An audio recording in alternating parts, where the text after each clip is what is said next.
Hello, friends. Hello, hello, hello, hello. Hi. Happy July. I'm going to see many of you at our upcoming picnic for our summer picnic for our center and all of our fellowship there. Very much looking forward to that. And send word, somebody invite somebody that maybe that you haven't seen in a while. The topic of today is finding joy in unsuspecting places or unlikely places. And in the newsletter, some of you saw this month, maybe I wrote about joy and how I got away from speaking about it. And you can have that newsletter, by the way, it's free by going to marthacreek.com and just subscribe at the bottom of it. Subscribe for the newsletter. All you got to do is put in an email address. Also, while you're at it, the YouTube videos, many of them are getting out into the world. So, one of my missions is to get empowered teachings to the whole of the planet. And free YouTube videos is a way to do that. So, if you haven't already, please go over to YouTube, search Martha Creek, and subscribe and like that channel because the more people that do that, the broader the reach. So, I can reach this many people, and together we can reach this many people.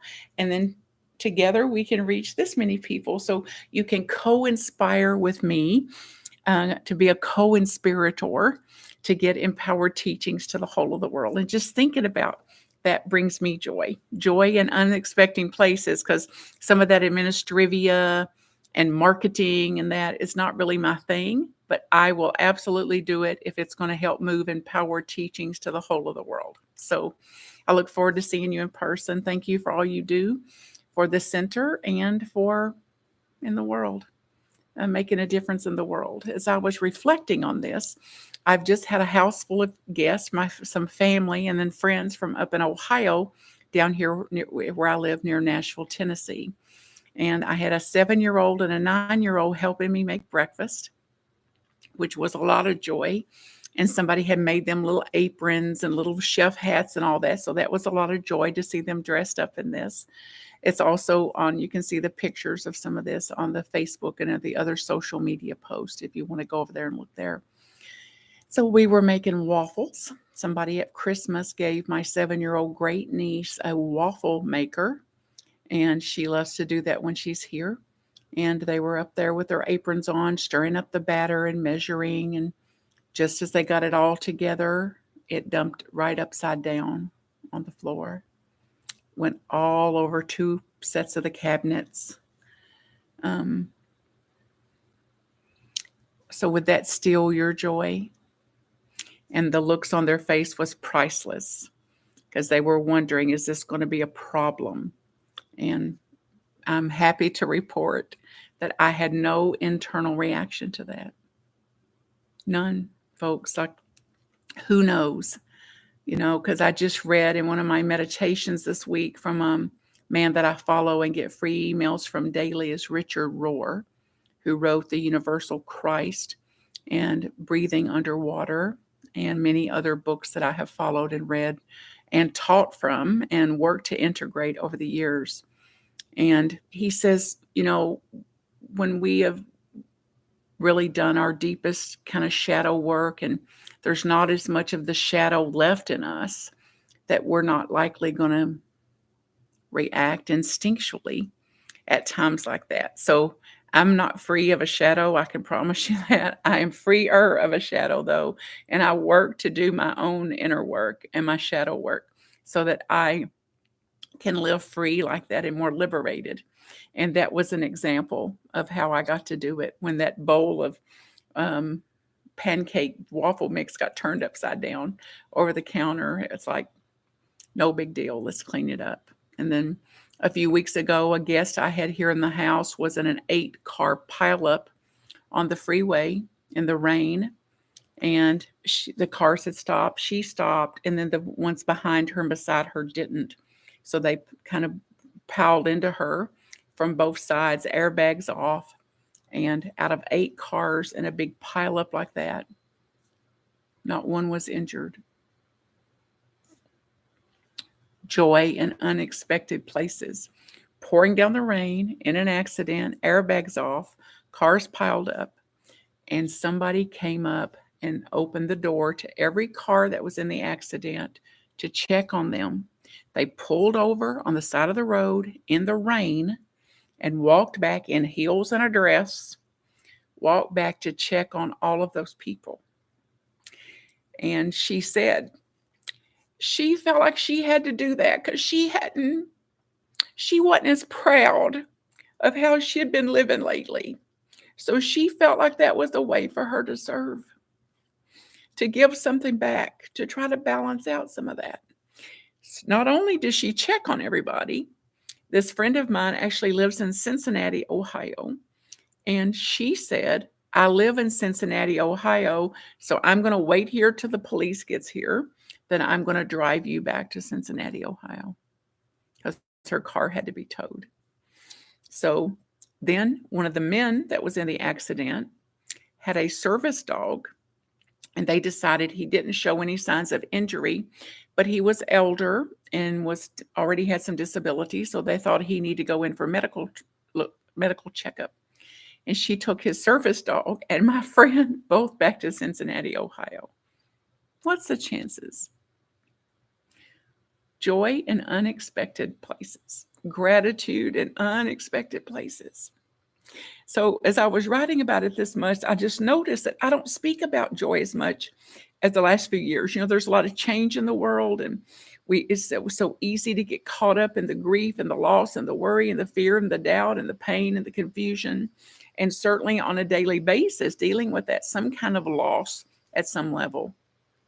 And it's important to me then for me to stay equipped and helpful and to honor the full range of the human soul, the full spectrum of our plights and challenges and etc., and to stay in touch and balanced out with also the delight in our humanness, the delight in our full spectrum of being human. So not minus challenges, not minus the suffering, but in addition to the suffering and the plight, there's blessings, blessings, blessings, joyful blessings if we're really willing to look at it. And I committed a few years ago to stop sprinkling sunshine on disasters or losses, and to lean more into an empathetic listening to the hurts and the pains of the whole human family, and to do my darndest to reel myself in from fixing, controlling, manipulating, advising, posturing, changing, trying to make positive, putting a positive spin on it, see the bright side, make others comfortable. So I became acutely aware that my own comfort level depended more on others getting comfortable than was healthy or wise. So I knew that that's not going to be effective in the long run, nor is it sustainable really for me either. And as I reflected, I was thinking about to an early age. And I remember my granddaddy, my maternal grandfather, who we call Pa Henry, I called Pa Henry, died when I was 3. So that's how I know I was 3, because I have a few memories of him. 100% of the memories I have with that man is a joy memory, like this joy that goes into our deepest core memories. And playing hide and seek with me, going to help him get up the cows, go gather the cows up from the field, bring them in to milk them. And then he would let me help him shuck corn and shell it, actually take it off after it was dried, take it off of the corn cobs, the dried corn off the corn cobs to use to feed the cows. So I got to help him with all of that. And I have a distinct memory of coming in there, of I was playing in the corn, like throwing it up with my hands and stuff in this big pan that he was working with. And my mother came through and saw me doing this with a very stern look, the look that she had, and said, if you spill that corn, you're going to get a whooping. If you spill the corn, you're going to get a whooping. And I went right on playing in the corn, and bam, it turned over. The whole big old pan of this corn fell over. And my granddaddy quickly got down on his hands and knees and scooped all that corn up and got it back in that pan before she could get back in the room. So joy in unexpected places. Now, very small things. And that's what I'm encouraged by today, and encouraging you for today, is to look for the very small things. It could be a look on somebody's face, just a smile they give you, the fact that they made eye contact with you. I was listening to someone talk about me that didn't realize they could hear me talking, that they didn't know that I could hear what they were saying about me. And it was a lady that lives in the neighborhood here, and she was saying, "Now, is that Martha that lives there on the corner?" And she said, "Yes." And she said, "She is so nice." She is so nice. So joy in unexpected places, because she could have had any impression of me. Really, I don't know her that well. I also, as a little kid, as a young girl, all the way up through my life, I actually worked hard. I did cooking and laundry and canning and preserving and freezing and lawn mowing.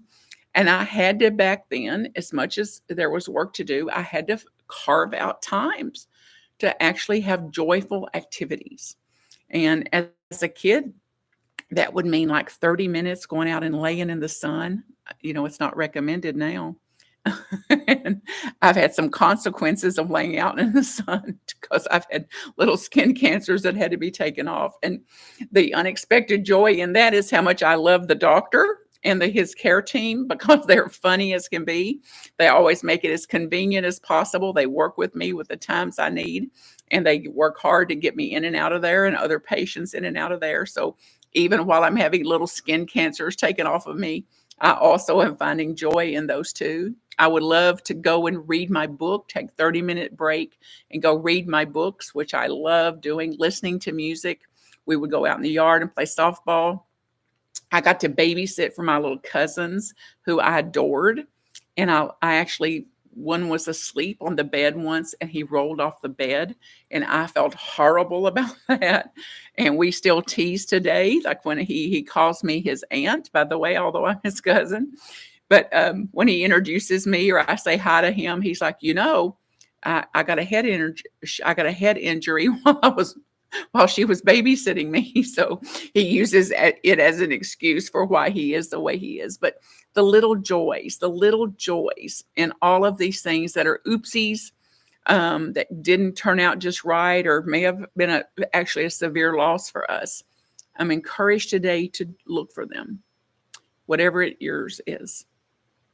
Instead of just enjoy reading a book, instead of I've got to finish the book, or I've got to get a curriculum out of the book, or I've got to tell somebody I finished the book. To just read a book with a little bit more abandon or a little bit more space.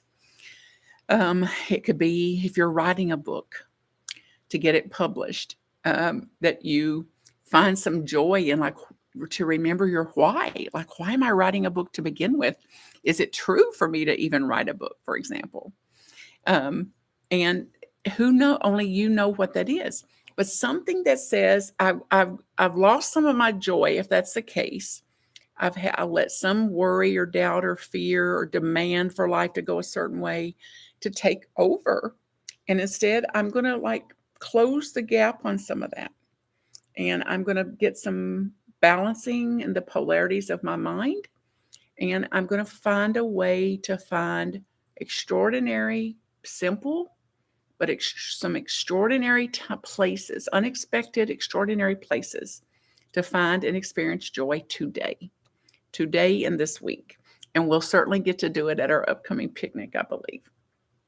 So here's one of the quotes that I use. And so many people that got the newsletter sent this back to me and said, it's the favorite thing that I'd ever put in a newsletter.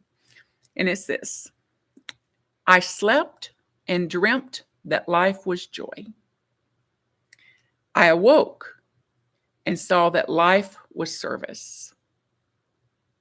I acted, and behold, service was joy. Service was joy. By Tagore. So our minds and hearts and spirits need both free time and work. So people ask me sometimes how I can keep the pace I do and how I can work extended times and be sustainable. And my answer is because I find joy in the work that I do. And I've learned to rest while I work even.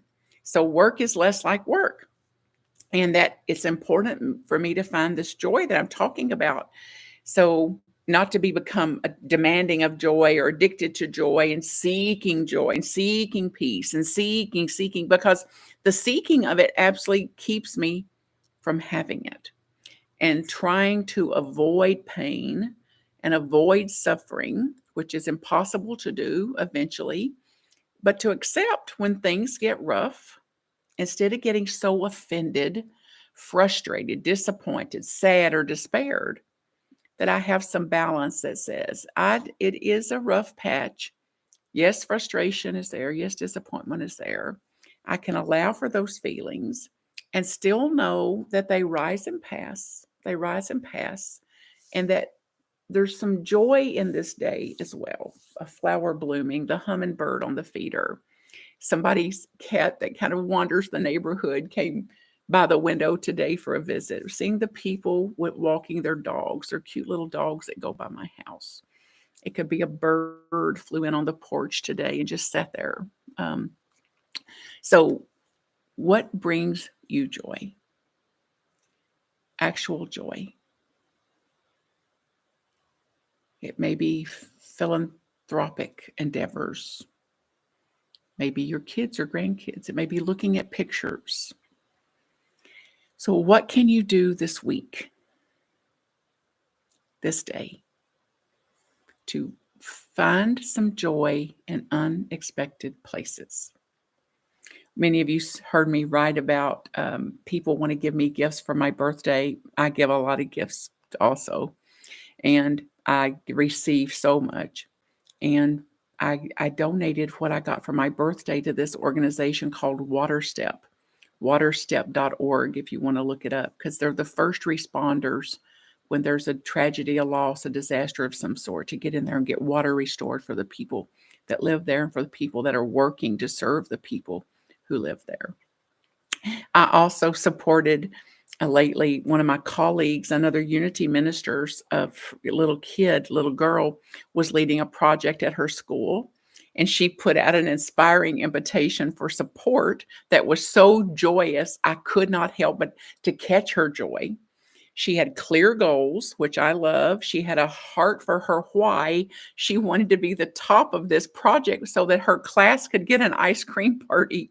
And she was more excited about winning so her class could have an ice cream party than it was just winning. And I give to schools and school teachers and classrooms regularly. So her and her class got my donation for that particular time frame. And she got number one. And then she recorded a little video and sent to me, which is also in the newsletter. If you want to go look at that, you can see it there. And this was her saying, thank you very much. It was a large donation. And we got to have an ice cream party. So her joy was contagious to me. Her joy inspired me to be a part of her project. Her joy and her clear why, that she was in service to others. She wanted to win so her whole class could get ice cream. So Mother Teresa said this: joy is prayer. Joy is strength. Joy is love. And joy is a net of love by which we can catch souls.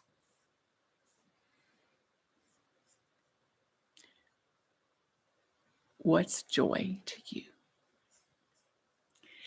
I can't wait to hear how you found joy in unexpected places and how you found joyful blessings in unexpected places.